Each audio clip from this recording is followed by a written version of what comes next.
Hello and welcome back to Phil's Drone Zone, and welcome to part 2 of tutorial 11, where we are looking at particle emitters. In the last one we did the snowfall, and in this one we're going to do the exploding cushion you can see here.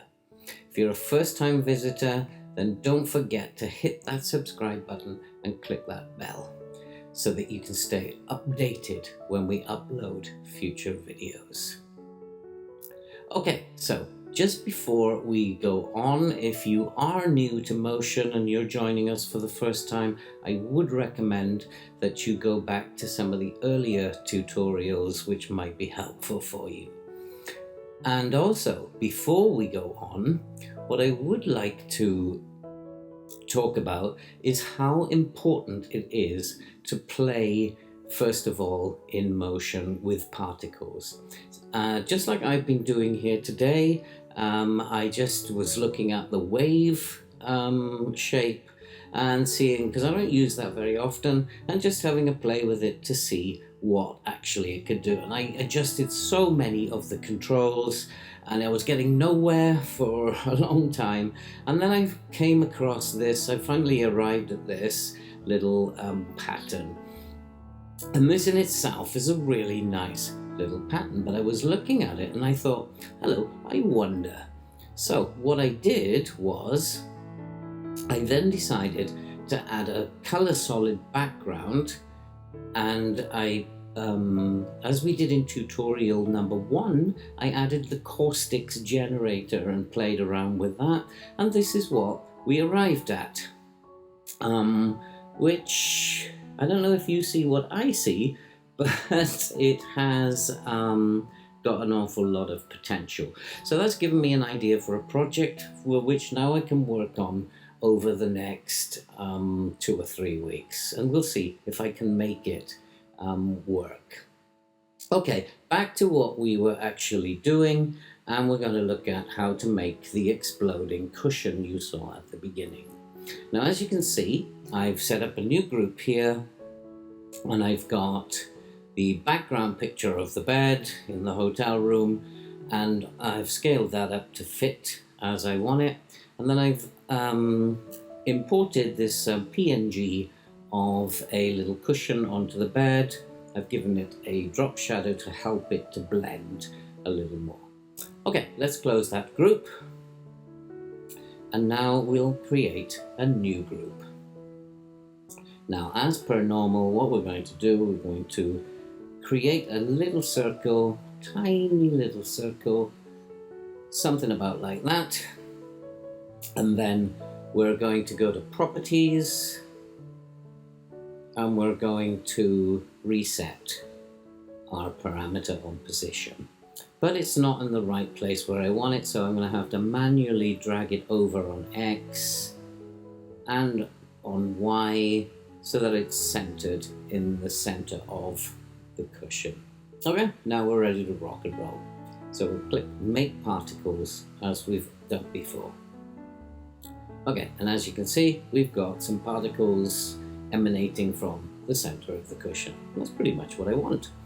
But I'm not going to set it to the center point. What I'm going to do is this time I'm going to use an image. Okay, so we'll click on Image, and the image that I want to use is the cushion. So I'm going to grab the cushion and drop that into the image source well. Okay, so now the particles at the beginning will take on the shape of the cushion. So we're going to change the arrangement to random fill and click 3D. Then we're going to set the emission longitude to 0. We're going to leave the emission range. We're going to click off depth ordered because I don't want it ordered. I want it to be a bit more chaotic than normal if it's an explosion type thing. And that's it. We're going to, we finished with the emitter controls, and we're going to go and look at the cell controls now. Okay, so we're going to set the birth rate at 0 because I don't want any more particles being born after the beginning. So therefore, the initial number now, we're going to set at 12,000, a big number. And now you can see that it's taken on, all the particles have taken on the shape of the cushion. And that's exactly what I want now. Okay, so we're going to set the life to 2.5. In motion, you have to type 2,5.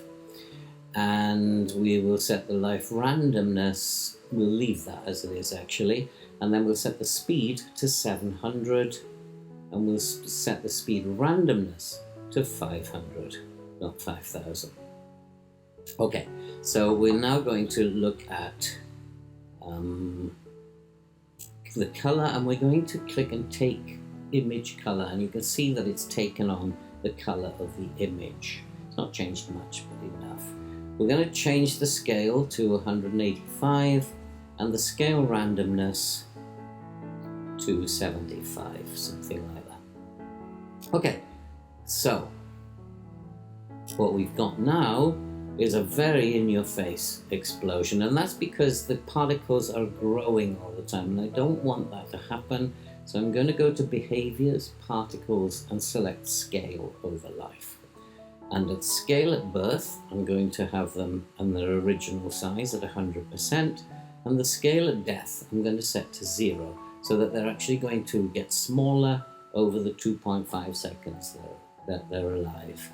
And now I've got a much more controlled, less in-your-face explosion, and it's much better.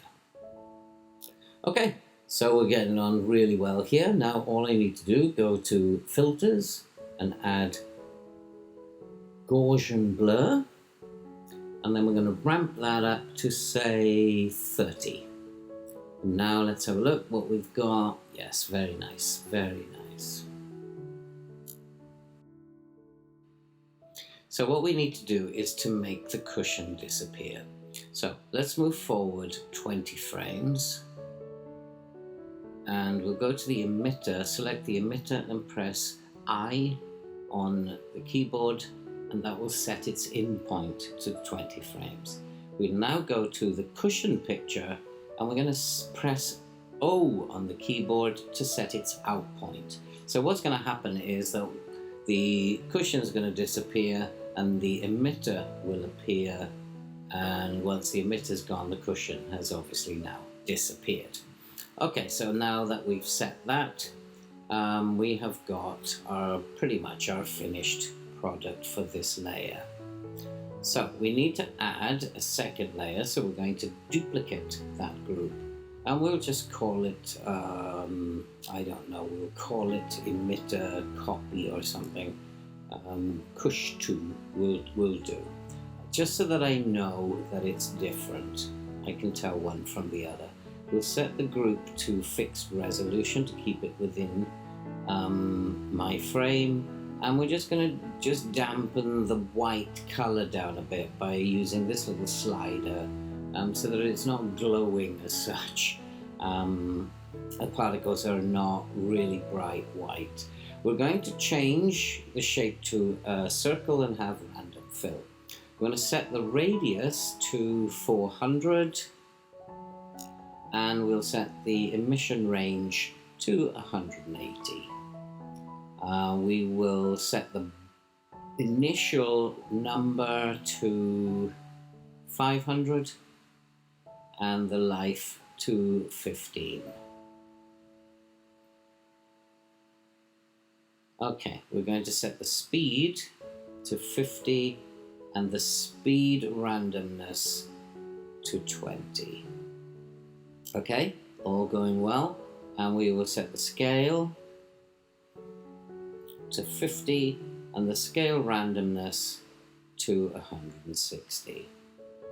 Okay, let's go to properties. We want to position the emitter now. We'll set the X value on position to 0 and the Y value to 500. And we'll set the scale to 120. Okay, let's go to our blur. We're going to set the blur to 32.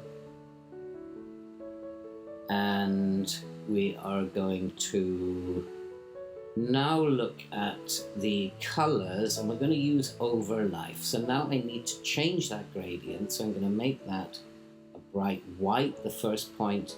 The second point, I'm going to make it kind of like a dirtier kind of white, but not too much. So we're going to make it a grayish color. So we'll just bring that down. So it's just a bit off-white. Okay, so now we want our particles to fade in, so I will create another point on the top opacity bar and select the first point and set the opacity to 0. So now they will fade in rather than just suddenly pop in. So now what we've got is we've got our particles, our second layer particles popping in. And we need to just position those now to where we want them to come in, and that's about right. Press I on the keyboard, and now they're coming in at the right place. And they're going to fade in gently behind the explosion and look as if they were part of the original explosion. And that is pretty much it for the second layer. And so far, we're looking good here. I'm going to go back to the emitter, and I'm just going to alter the scale a little bit because they're a little bit small. But I'm just going to up it by a couple of points, maybe make it 70, just to increase the scale just a tad. Okay, so we'll call that layer done. You can play around with it as much as you like to get those particles at the right size for you. Okay, so now what I need to do is work on the third group. And you can see I've created the new group already. And to this group, I've already imported a feather PNG, which I, again, found easily and free to download on the internet. I'm going to alter the scale of that to 20, and then I'm going to alter its position on X to 50, and its position on Y to 740. And it's now disappeared off the top of the screen somewhere, which is exactly what I want. Okay, so we'll go to feather and we will make particles. And for these, I'm going to set the shape to a line, and we will set the X start point to minus 620, the end point on X to 630.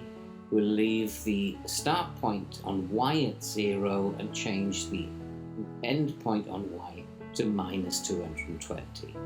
We'll make it 3D, set the emission longitude to 0, and we will again disable depth ordered so that it's a little bit more chaotic. Birth rate 0, initial number we're going to set to 30, and the life to 15. We're going to set the speed to 50, the speed randomness to 30. Let's put it at 30. And we will change the angle. We're going to change the angle of the particles. We'll make that 25. And the angle randomness, we will make 70. So far, so good. Then we're going to make the scale of them to 30. And the scale randomness, we're going to make 230. And that's so far, so good. We've got all our particles floating about in the air. We just need to find the point at which we want the feathers to appear. Once you find that point, press I on the keyboard to set its in point. We'll go to our blur, and we'll grab our Gaussian blur again, and we'll set this time the value to 20. And there you have it. We've created the final layer where all the feathers are just flying about there a little bit. And that's it really. You've managed to create the exploding cushion, and very nice job too. That's it for this video, and hopefully you found it useful, and if you are a beginner, hopefully now you know and understand a little bit more about particle emitters. You need to go away and play with the different shapes and all the parameters that you can use. 90% of the time things are not going to work, but it's that 10% that you're going to create something really spectacular and really special in your for you. Okay, so that's it for this video. If you enjoyed the video, please give us a big thumbs up, and don't forget to hit that subscribe button and click the bell. And all that remains to be said now is see you in the next video.